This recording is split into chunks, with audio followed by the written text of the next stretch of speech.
ยากพี่น้องนะ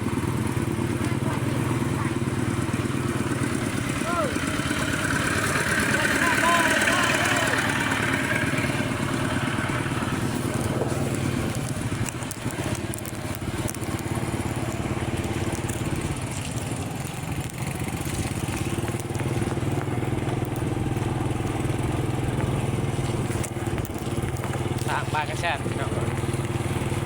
ยากเลยเราเกตมานี่ลองมาในบ้านกระแชกมาในกลางครับลำบากแน่เลยเด้อ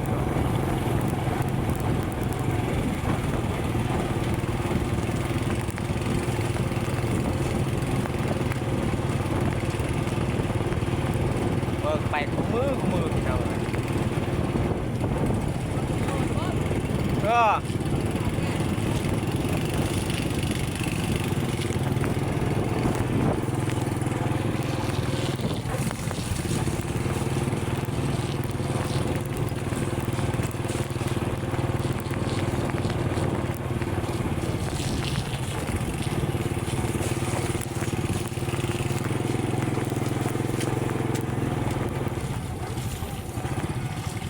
พี่น้องเอ้ยมีแต่ขนม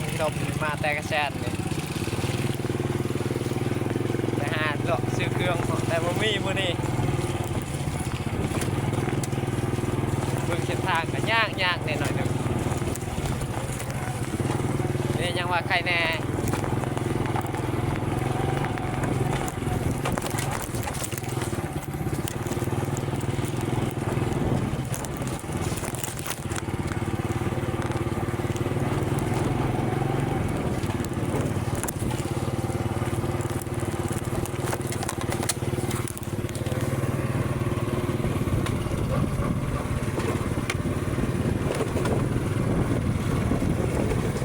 หาซื้อเครื่องคู่มือนี่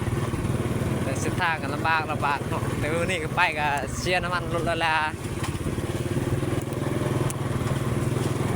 มีเครื่องเลยได้ซื้อห้อยหอบเขา3 โลไปซื้อ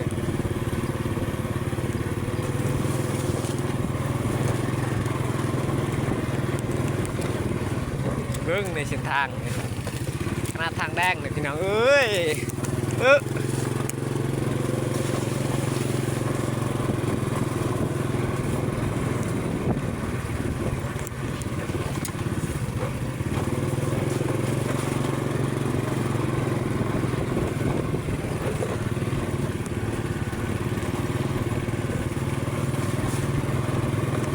สู้แดดสู้ฝนเลยไปแต่ว่าเป็น